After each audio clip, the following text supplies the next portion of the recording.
खान साहब का एक सवाल आया है, BEL के शेयर को खरीदना चाहते हैं, क्या यहां खरीदें या वेट करें?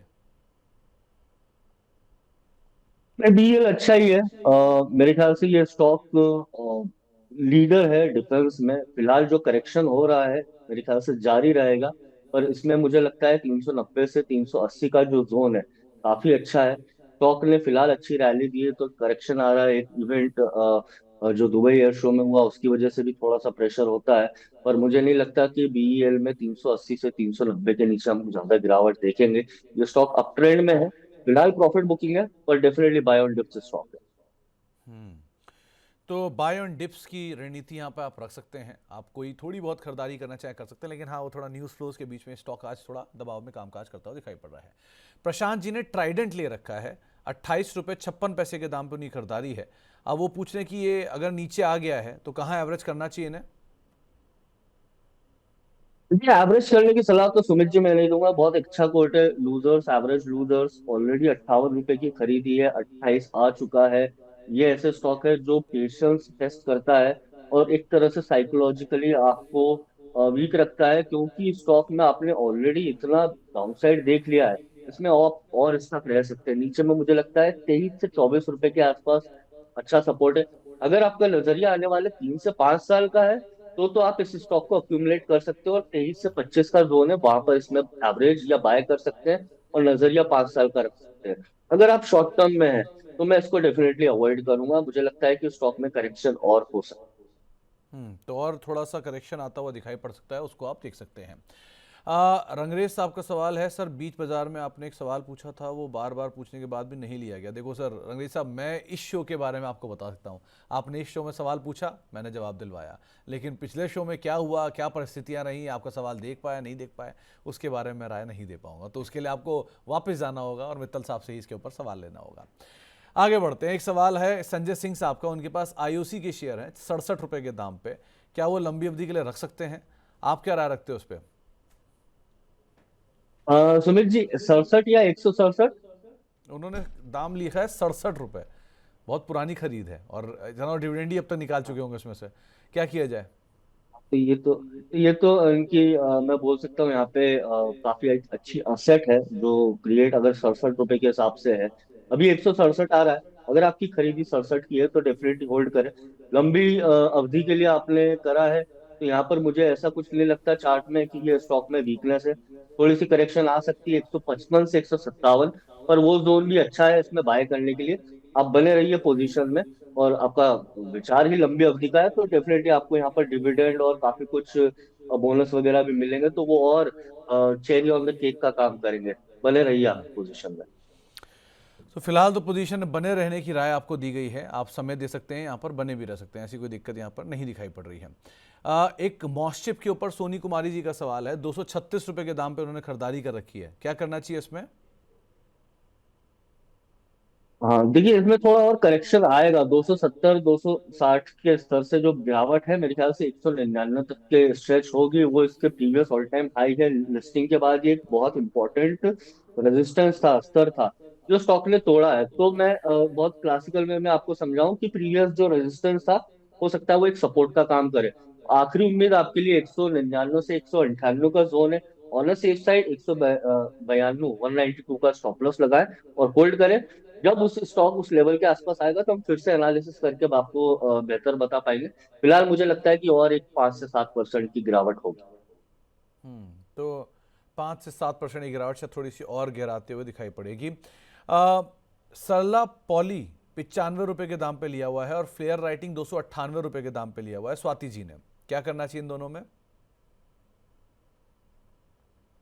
देखिए, सरला पॉली में तो मेरे ख्याल से साइडवेज जोन रहेगा। फिलहाल स्टॉक पूरे साल साइडवेज ही रहा है, ऐसा कुछ मोमेंटम दिखा नहीं है।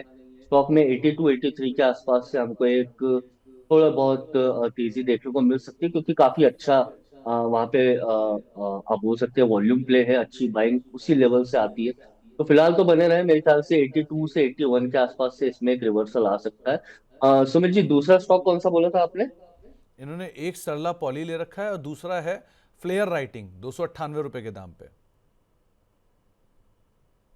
238 इसमें थोड़ा सा अभी आप बोल सकते हैं एक ब्रेक डाउन हुआ है। ये 290 से 293 का जोन ऐसा था जहां पर ये स्टॉक बहुत समय से बहुत समय व्यतीत कर लिया है। पिछले 3 से 4 महीने स्टॉक ने ये लेवल को सपोर्ट दिखाया है। आज ये स्टॉक वो लेवल टूट रहा है। मेरे ख्याल से 288 से 280 के आसपास इसमें एक अच्छा सपोर्ट है। वहां से इसमें तेजी बन सकती है। और हाँ, ये स्टॉक फ्लेयर राइटिंग में बोल दूं अंडर परफॉर्मर रहा है। इसमें इतनी हमको तेजी जब से लिस्ट हुआ है तब से देखने को नहीं मिली है। अभी साइडवेज हुआ है स्टॉक, तो आप एक स्टॉप लॉस लगाइए 278 का। इसके नीचे जाता है तो इसमें से एग्जिट होए तो बेहतर है। तो फ्लेयर राइटिंग आपको एक लेवल बताया गया है, दो आपकी खरीदारी के बहुत दूर नहीं है, लेकिन इन लेवल्स को आप ज़रूर क्लोजली ट्रैक करिएगा।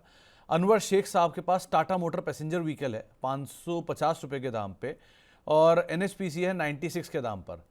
3 से 4 साल का इनका नज़रिया है, लेकिन एक बात इन्होंने और बोली है कि ये बाजार में क्या बड़ी गिरावट दिख रही है क्या आने वाले समय में। सो नज़रिया 3 से 4 साल का है, लेकिन बाजार में बड़ी गिरावट भी देख रहे हैं। आप क्या कहोगे अब? देखिए, मैं एक ये जरूर खान साहब को बोल दूं कि यहाँ पर निफ्टी ऑल टाइम हाई के पास है, तो टॉप बताने से तो देखिए कभी पैसा नहीं बनता। बड़ी गिरावट आएगी कब आएगी वो कभी नहीं हमको पता चलता। वो जब स्टार्ट होती है, जब मार्केट एक 5 से 7% गिरता है 10% टॉप से, तब यूजुअली हमको एक कंसेंसस मिलता है कि हाँ मार्केट थोड़ा सा बेरिश है। फिलहाल मार्केट जब अपने टॉप से सिर्फ 3 से 4% की एक रेंज में है, फिलहाल तो मुझे नहीं लगता कि बड़ी गिरावट, जो गिरावट है वो स्मॉल मिड कैप स्पेस में ज्यादा है। और निफ्टी 50 इंडेक्स में बेसिकली जो गिरावट है वो आप बोल सकते हैं इंडेक्स मैनेज हो रहा है, कुछ स्टॉक्स में है कुछ में नहीं है। 50-50 डिस्ट्रीब्यूशन है निफ्टी 50 में। तो फिलहाल तो मुझे ऐसा नहीं लगता कि कोई बहुत बड़ी गिरावट आए, और गिरावट आएगी भी तो वो बेस्ट अपॉर्चुनिटी रहती है मार्केट एंटर करने की। जहां तक के टाटा मोटर्स पैसेंजर व्हीकल्स की बात करिए, ये स्टॉक साइडवेज रहेगा। मैंने पहले भी इसको कवर करा है, देखिए ये थोड़ा सा अनकोरिलेटेड है निफ्टी 50 से। जब निफ्टी 50 चलती है तो ये स्टॉक साइडवेज से बेरिश रहता है। जब मार्केट साइडवेज होता है तब आप टाटा मोटर्स पैसेंजर व्हीकल को देखना कि ये थोड़ा सा एकदम अपनी चल तेजी में रखता है। तो फिलहाल मुझे लगता है कि एक रेंज में है, नजरिया आपका लंबी अवधि का है। डेफिनेटली बहुत अच्छा स्टॉक है और इसमें बने रहने की सलाह दूंगा। दूसरा, आपने एनएचपीसी का बोला। एनएचपीसी में आपको 90 के ऊपर की खरीदी है। ये ऐसा स्टॉक है जो सस्ते भाव में काफी कुछ रेडार पर रहता है। पर जब भी देखें तो 92 93 के आसपास इसमें एक ऐसा रेजिस्टेंस है जो स्टॉक ब्रेक नहीं कर पाता, और वही रेंज में आ जाता है जो इसकी रेंज पिछले कुछ साल से रही है। नीचे में 72 से 73 के आसपास इसमें बाइंग देखने को मिलती है, ऊपर 90 से 92 के जोन में सेलिंग देखने को मिलती है। सिंपल पैटर्न फॉलो कर रहा है, तो यहाँ पर आपको सलाह दूंगा 70 का स्टॉप लॉस लगाए। 72 के आसपास देखे स्टॉक में एक बॉटम बन सकता है, तो आपको 70 के स्टॉप लॉस के साथ एनएचपीसी होल्ड करना है। तो एनएचपीसी में 70 का एक स्टॉप लॉस रखिए और उसके हिसाब से आप यहाँ पर कॉल ले सकते हैं। क्रॉम्पटन ग्रीव्स 320 रुपये के दाम पे खरीदारी है। क्या करना चाहिए इसमें?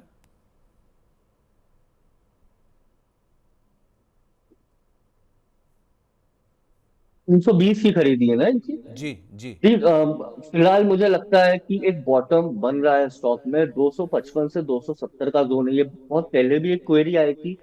काफी लॉन्ग टर्म इसका एक सपोर्ट है 250 के आसपास। वो इसलिए कि जब 2023 में ये स्टॉक चलना शुरू हुआ था तो हमने मोमेंटम जो बिल्टअप देखा था सिमिलर लेवल से देखा था, और फिर स्टॉक 450 के लेवल तक गया भी था। और सेम लेवल इसका प्रीवियस ऑल टाइम हाई है। क्रॉम्पटन ग्रीव्स में मुझे ऐसा लगता है कि शॉर्ट टर्म में इसमें कोई मोमेंटम नहीं है, आपको एकदम तेजी नहीं देखने को मिल सकती है। हाँ, ये जरूर बोलूंगा अगर आपका होराइजन आने वाले 2 साल का, 1 से 2 साल का है मिनिमम, तो क्रॉम्पटन ग्रीव्स 250 से 260 के आसपास एक बहुत अच्छी बेट बन जाता है। आपकी खरीदी है ऊपर की, मुझे लगता है कि होल्ड कर कर चलेंगे तो ज्यादा बेहतर रहेगा। तो अगर आप बने रहेंगे या होल्ड करके चलेंगे तो ज़्यादा बेटर सिचुएशन आपको शायद यहाँ पर आते हुए दिखाई पड़ सकती है। आलू वालिया कॉन्ट्रैक्ट्स 1050 रुपये के दाम पे खरीदारी है दास साहब की तरफ से, क्या करना चाहिए इसमें? जी, 1050 की खरीदारी है। स्टॉक कहीं ना कहीं अभी एकदम सबसे हाईएस्ट वॉल्यूम, जिसको हम बोलते हैं सबसे ज्यादा एक वॉल्यूम किसी भी स्टॉक में आता है, वो थोड़ा सा मुझे लगता है कि स्टॉक को साइडवेज पुश कर देता है। इसमें भी यही हुआ। हाईएस्ट वॉल्यूम इसने पिछले कुछ सालों का अभी पिछले हफ्ते ही देखा है। स्टॉक में अच्छी तेजी बनी थी, गैप अप ओपनिंग हुई थी 890 से सीधे स्टॉक 970 के स्तर पर गया था, तो इसे हम एक ब्रेकअवे गैप बोल सकते हैं। जब तक कि स्टॉक 940 के ऊपर है, अच्छा है। सबसे ज्यादा हाईएस्ट वॉल्यूम पार्टिसिपेशन के साथ प्रॉब्लम ही यही है कि जब भी ये आता है उसके बाद स्टॉक में एक करेक्शन होता है, और वो यूजुअली 2 to 3 वीक्स रहता है। तो फिलहाल तो आज चौथा दिन है जब स्टॉक में हमको वीकनेस देखने को मिल रही है। बने रही है स्टॉक में, लॉन्ग टर्म स्ट्रक्चर अच्छा है। शॉर्ट टर्म में मुझे लगता है कि कंसोलिडेशन हो सकता है। जब तक कि स्टॉक 930 से 935 के ऊपर है, इसमें मेरे ख्याल से और ऊपर आपको 1150 जो आपकी कॉस्ट है, और 1330 ये लेवल देखने को मिल सकते हैं। तो एक राय यहां पर आपको दी गई है। आईसीआईसी बैंक में क्या करना चाहिए? अर्श गुराड़िया साहब की तरफ से एक सवाल आया है।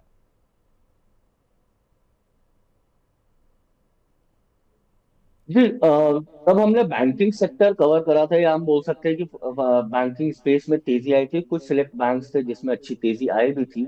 आईसीआईसीआई फिलहाल एक साइडवेज ट्रेजेक्टरी में है। अगर आपका नजरिया लॉन्ग टर्म का है तो डेफिनेटली आईसीआईसीआई बैंक अच्छा एक आपका निवेश का एक माध्यम हो सकता है। शॉर्ट टर्म में मुझे लगता है कि एक डाउनवर्ड करेक्शन जारी रहेगा स्टॉक में। अगर पोटेंशियल बॉटम, या पोटेंशियल हम बोल सकते हैं कि करेक्शन कहाँ खत्म होगा, तो मुझे लगता है कि वो 1300 का स्तर है। तो फिलहाल 1375 का स्तर पे आ रहा है। मुझे लगता है 5-6% की और यहाँ पर गिरावट कंटिन्यू होगी। उसके बाद स्टॉक काफी अट्रैक्टिव बन जाता है, क्योंकि काफी अच्छे सपोर्ट पे फिर हमको मिलेगा। तो आपको एक राय यहां पर दी गई है। एक सवाल आया है ओलेक्ट्रा ग्रीन टेक को लेकर। पुष्पा पुष्प पुष्प जी का एक सवाल है, राधर ये क्या किया जाए इसमें? फिलहाल इसमें बेरिशनेस रहेगी सुमित जी। मुझे नहीं लगता कि ये स्टॉक में फिलहाल कोई तेजी बनेगी। नीचे में 1020, 1022 अच्छा सपोर्ट रहा है स्टॉक का। काफी कुछ लॉन्ग टर्म उसमें हमने बॉटम आप बोल सकते हैं बना है, जब 2024 में भी इस तरह आया था। फिलहाल इसमें मुझे शॉर्ट टर्म में कोई ऐसा सपोर्ट नहीं दिख रहा जहाँ से ये स्टॉक पलटे। 1280 का लेवल है, मेरे ख्याल से और गिरावट 1010 से 1020 तक की आपको देखने को मिल सकती है। एक सवाल आया है अंकित शर्मा साहब का। ये पूछ रहे हैं, एक तो आईडीबीआई बैंक में क्या करें, दूसरा आईएनए इंसोलेशन एनर्जी 152 रुपए के आसपास है, इस पे क्या करें? देखिए, आईडीबीआई बैंक का बता दूं, काफी कुछ कंसोलिडेशन चल रहा है स्टॉक में। एक हर्डल है 107, 108 का। शॉर्ट टर्म में या लॉन्ग टर्म में यही एक लेवल है जो काफी कुछ ये स्टॉक को 2016 से परेशान कर रहा है। अभी फिलहाल मोमेंटम बनाया तो डेफिनेटली रेडार पे है। मेरे ख्याल से 107, 106 के ऊपर जब ये स्टॉक निकलेगा, पाथ ऑफ लीस्ट रेजिस्टेंस 117, और फिर ऊपर में 170, ये स्टॉक के टारगेट निकलते हैं। पर यहाँ पर हमें थोड़ा सा धैर्य इसलिए रखना है कि 107 से 108 का स्टॉक निकलना चाहिए, इसको क्रॉस करना चाहिए, और थोड़ा अच्छा वॉल्यूम और मोमेंटम बनना चाहिए। तब इसमें हमें ऊपर में 15 से 20% की और तेजी देखने को मिल सकती है। जी। और दूसरा दूस इंसोलेशन एनर्जी बताया जी, था आपने। Insolation energy. अब फिलहाल मुझे लगता है कि देखिए, इसमें करेक्शन रहेगा स्टॉक में। एक शॉर्ट टर्म में तेजी अच्छी खासी आई थी जब ये 270, 270 तक गया था शुरुआती माह में 2025 के। और ये स्टॉक में तब से हमको साइडवेज मोमेंटम ही दे रहा है। अभी काफी कुछ ये स्क्रीन पे इसलिए भी आया था कि इसमें वॉल्यूम पार्टिसिपेशन एकदम बड़ा था। 3 से 4 दिन की तेजी आती है और 20 से 25 दिन स्टॉक साइडवेज हो जाता है। शॉर्ट टर्म में काफी कुछ मध्यम अवधि आने वाले 1 से 2 हफ्ते में मुझे लगता है कि स्टॉक में एक अच्छा बॉटम है 133 के आसपास, 135 के आसपास। वहां पर अगर मिलता है तो डेफिनेटली मोमेंटम ट्रेड बन सकता है 160 से 165 के लिए। पर लॉन्ग टर्म में मुझे लगता है कि स्टॉक में थोड़ा सा और करेक्शन नीचे 110 से 120 के आसपास होना चाहिए। तो अगर आप short term trader, swing trader है, 135, 136 अच्छा लेवल है बाय करने के लिए, 160 तक। पर वहां से भी मुझे नहीं लगता कि और तेजी से ज्यादा बढ़ेगी। तो ये शॉर्ट टर्म है, लॉन्ग टर्म में मैं फिलहाल इसको अवॉइड करूंगा। ओके, तो शॉर्ट टर्म की किराया आपको दी गई है, लॉन्ग टर्म में आप इसे अवॉइड कर सकते हैं। सुशांत कुमार साहब के पास शीला फोम के शेयर हैं 707 रुपए पे। 100 शेयर है, क्या करना चाहिए? 2 साल का इनका नजरिया है। तो अभी तो करेक्शन जारी है। देखिए सुमित जी, इसमें करेक्शन जारी है और साइडवेज रहेगा। आपका 2 साल का नजरिया है, अच्छी बात है, आप थोड़ा सा धैर्य रख सकते हैं स्टॉक में। पर हाँ, ये जो स्तर है 600 से 650, ये काफी अच्छे स्तर है शीला फोम में। बाइंग अपॉर्चुनिटी, रिस्क रिवॉर्ड भी फेवरेबल बन जाता है। नीचे में डाउन साइड यहाँ से ज्यादा 5 से 6% है। तो मुझे लगता है 550 का एक अच्छा स्टॉप लॉस बन जाता है। अगर एक साल का नजरिया है तो यहाँ से स्टॉक में तेजी बन सकती है, पर उसके लिए आपको धैर्य रखना पड़ेगा। तो यस, अगर आपका 2 साल का नजरिया है, तो शीला फोम आप एक्यूमुलेट कर सकते हैं 590 से 550 के जोन में, 540 का स्टॉप लॉस है। हम्म। तो एक राय आपको दी गई है। ट्रांस रेल लाइटिंग 10% नीचे है, 18 महीने का इन्वेस्टमेंट है प्लान इनका, क्या करना चाहिए, कहाँ एवरेज करें? राजन पांडे साहब पूछ रहे हैं।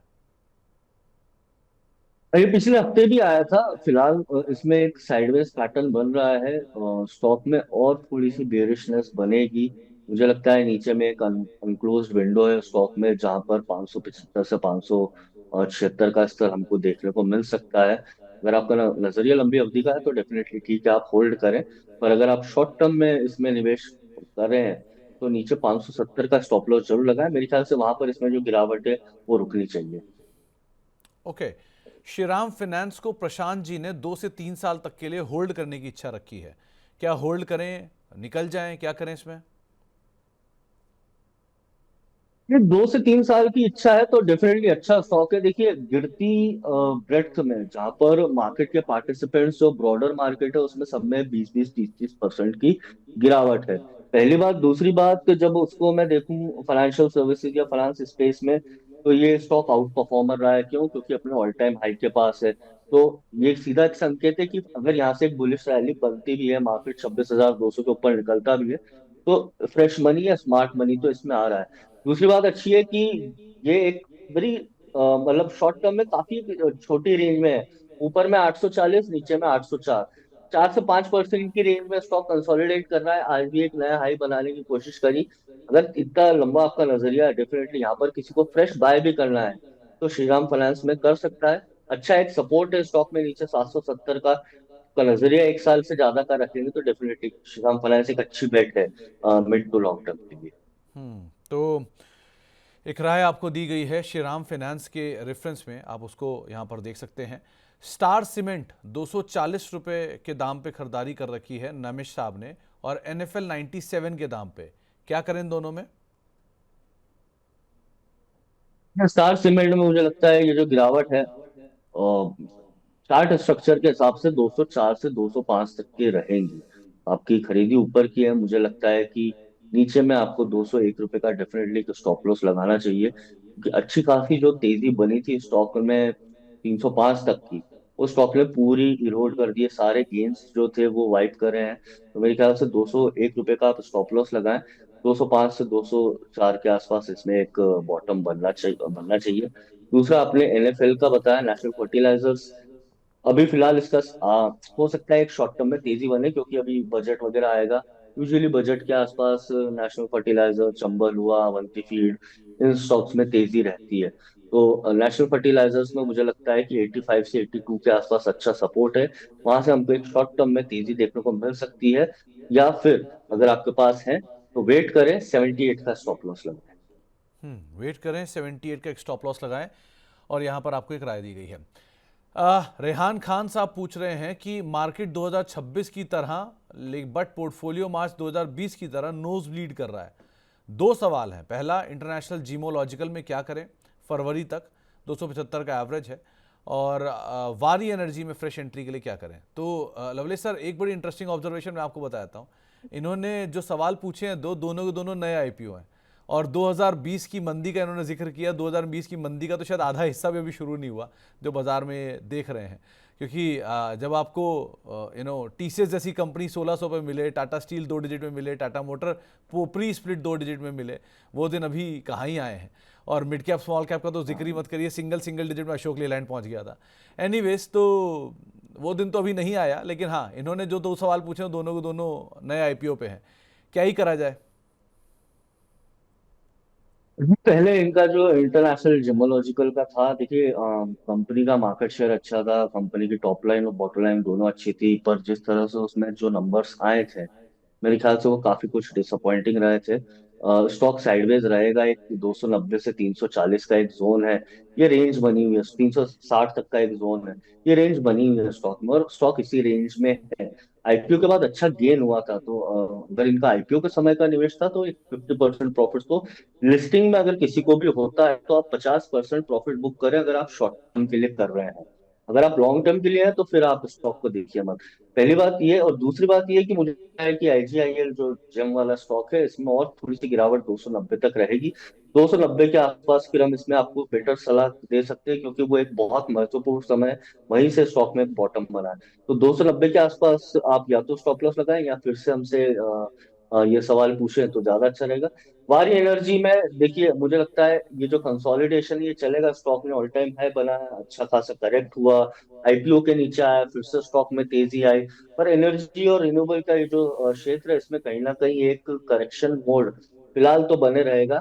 वारी एनर्जी में मुझे लगता है 2950 से 2850 के आसपास आपको थोड़ी राहत मिल सकती है। स्टॉक में हो सकता है कि बॉटम बने, क्योंकि अच्छा सपोर्ट है। अगर 2850 तोड़ता है तो मुझे लगता है कि वारी एनर्जी में 2530 तक के लेवल देखने को मिल सकते हैं। तो एक राय यहाँ पर आपको दी गई है, आप अकॉर्डिंगली यहाँ पर अपनी रणनीति बना सकते हैं। इसके अलावा एक सवाल हमारे पास आया हुआ है, मतलब रादर दो तीन सवाल हैं। पहले तो साईं प्रवीण साहब की तरफ से एक सवाल आया है, वो पूछ रहे हैं कि एचडीएफसी बैंक क्या इसका बेस फॉर्मेशन हो चुका है, अब पोर्टफोलियो में ऐड किया जा सकता है क्या? देखिए, definitely base formation HDFC bank हमने पहले भी डिस्कस करा, एक्सिस, एचडीएफसी, आईसीआईसीआई फिलहाल साइडवेज है। पर एचडीएफसी बैंक ऐसा स्टॉक है जिसने काफी कुछ निवेशकों के पोर्टफोलियो में सबसे लंबी अवधि बिताई है। निवेशक क्या, म्यूचुअल फंड्स भी हुए, इंस्टीट्यूशंस भी हुए।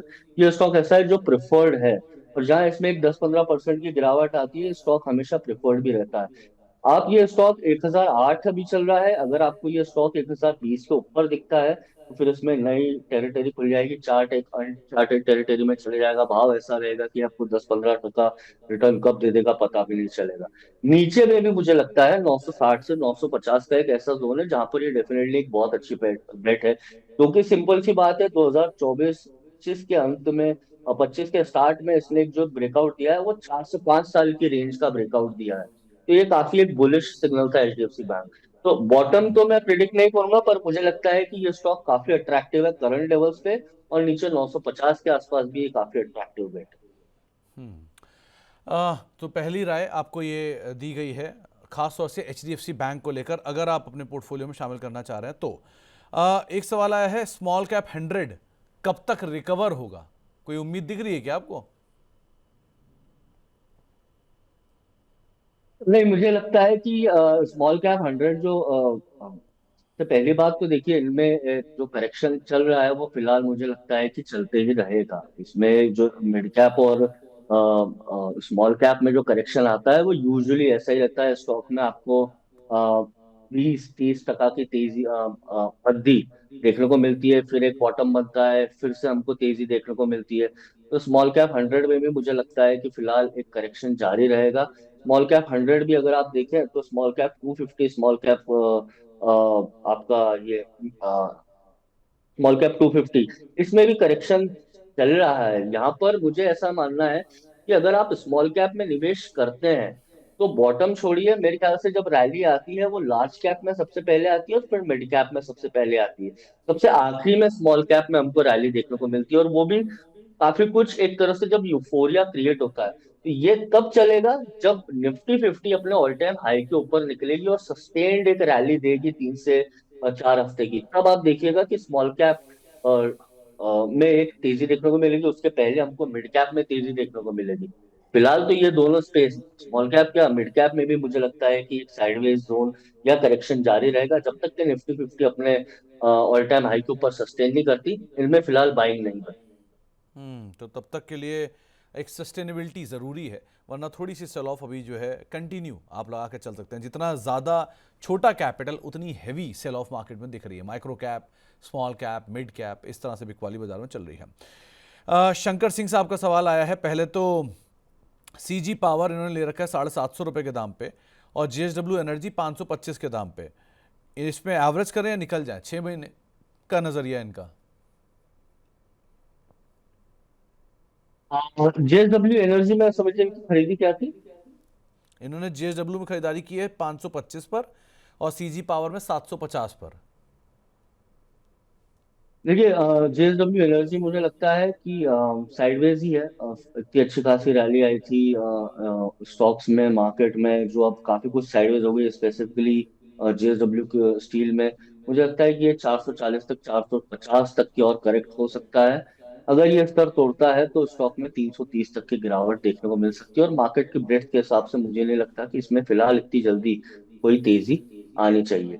जेएसडब्ल्यू एनर्जी में मुझे लगता है शॉर्ट टर्म में यहाँ से 10% की गिरावट और देखने को मिल सकती है। टीजी पावर की जहां तक बात है, इनकी खरीदी ऊपर के स्तर पर है, फिलहाल 670 आ रहा है स्टॉक। देखिए यहाँ पर आप एक स्टॉप लॉस जरूर लगाए, फिलहाल 690 से अगर और नीचे देखो तो 650 का स्तर देखने को मिलता है। तो आप एक 672, 672 का जरूर स्टॉप लॉस लगाएं। इसके नीचे स्टॉक में 650, और 650 के नीचे फिर 601, ये स्तर देखने को मिल सकते हैं। अगर आपका नजरिया लंबी अवधि का है तो मेरे ख्याल से स्टॉक में 620 से 610 के आसपास एक बॉटम बना चाहिए। पर आप जरूर सुमित जी के माध्यम से ये स्टॉक का फिर से पूछें, क्योंकि स्टॉक अप ट्रेंड में है। और फिलहाल जो बिकवाली आ रही है मेरे ख्याल से इसमें जारी रहेगी। 650 तो इनिशियली मुझे लगता है और नीचे देखना है।